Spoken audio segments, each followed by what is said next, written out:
Hey there, winos. This is Vince.WINE, and today I've got the Stella Rosa Spotlight on green apple and red apple. Let's pop the corks and take a bite or a sip out of these apples.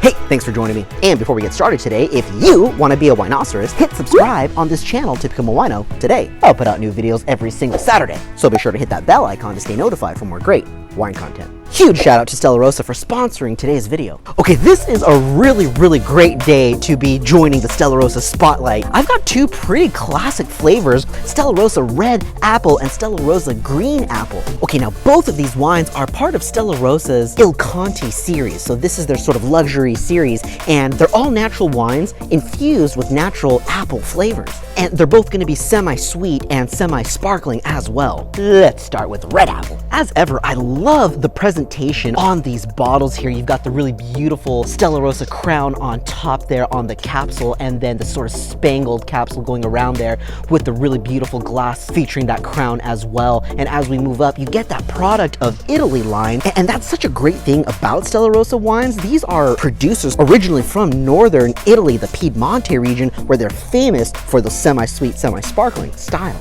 Cool, and there you have it, the red apple, and then of course a little bit of clout. Okay, you can see all those bubbles starting to rise up in the bottle as soon as I open the glass there. Wow, check out that color. That is super cool. It's almost like a watery kind of color there. It reminds me a little bit of like simple syrup. Let's take a look at how that looks in the glass. You can see all that sort of carbonation along the rim as well, and that's coming from that semi-sparkling or frizzante style. That's gonna give it just such a nice, bright, lively mouthfeel. Let's take the nose. Oh yeah, you know, this is one of those wines that I could just stay on the nose all day. Okay, as ever, absolutely the first thing you're gonna get is sort of the main feature here, the red apple. But it's really the condition of apple that gets me. It does remind me of like cutting an apple right in half and just that sort of sweet fruitiness that you get from this fruit. And in addition to that, I always get this sort of like almost gummy or like candied condition of fruit as well. So it's like an apple flavored gummy. Okay, let's get this on the palate. Wow, that is much softer than I thought it was going to be. I'm used to this sort of like frothy sensation on the palate, but this actually ended up being slightly almost syrupy in texture, and I'm not talking about syrup sweet. This is not overly sweet. It is perfectly fruity with just a kiss of sweetness on the finish. There's a little bit of body on there because of that frizzante, but I would say overall it's mostly smooth in the finish. Oh, I know what that is. I know exactly what it's reminding me of. It is the skin of the red apple. That is kind of what I'm getting, that sort of really concentrated sort of red apple skin flavor. That's what I'm left with on the finish, and then sort of the sweet apple fruit in the middle while it's on the palate. There is something going on though. As soon as it enters, I'm getting almost this like floral sensation as soon as it enters. There is a little bit of like flower petal happening here, a little bit of like bouquet of flowers happening as it enters, and then once it gets on the palate and as it finishes, it's all about that apple. Pretty fun. Okay, let's see how green apple fares next. And as you can see, once again, gorgeous presentation on the capsule there, this lime green or apple green on the capsule with the same beautiful crown on the glass there. Just a really beautiful presentation on the green apple. And there is a little indicator on the back that talks about that sweet level, so you can see it's not a mouthful of sugar either. It is pretty balanced, just enough sweetness to add some body and some flavor and make the wine super approachable. Okay, as I pour this one, it is very similar. In fact, it's the exact same color. I see no difference at all, and right away there are those really cool bubbles and that frizzante carbonation up on the top as well. That's lightly carbonated, and that is something that you can capture in bottle during fermentation. Okay, on the nose, okay, you know what this reminds me of?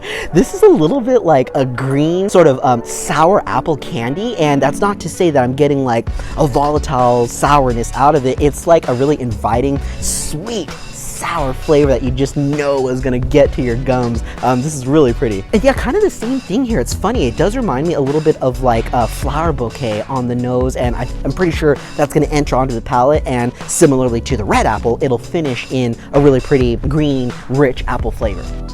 Oh. Okay, whew. Okay, I just went through a lot right now. So the wine does start, how I said, with that sort of like floral thing happening, but then I noticed it is so bright on the palate. This is like extremely bubbly.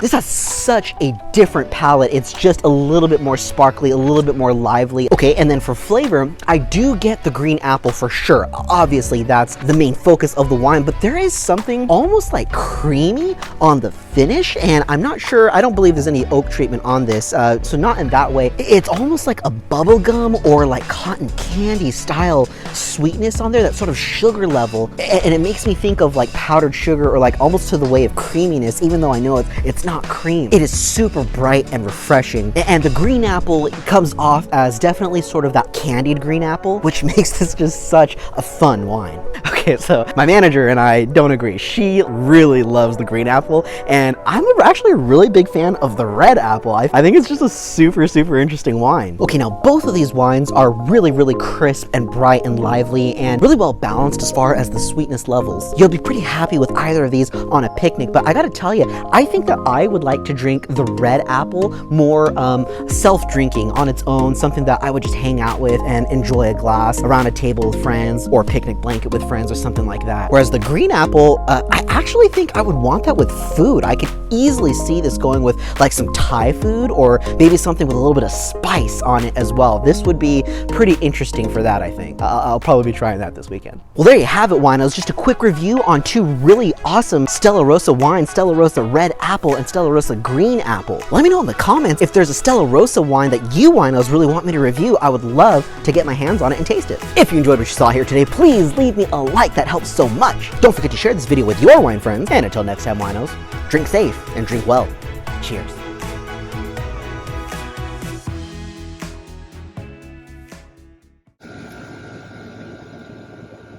Pad Thai and green apple. So good.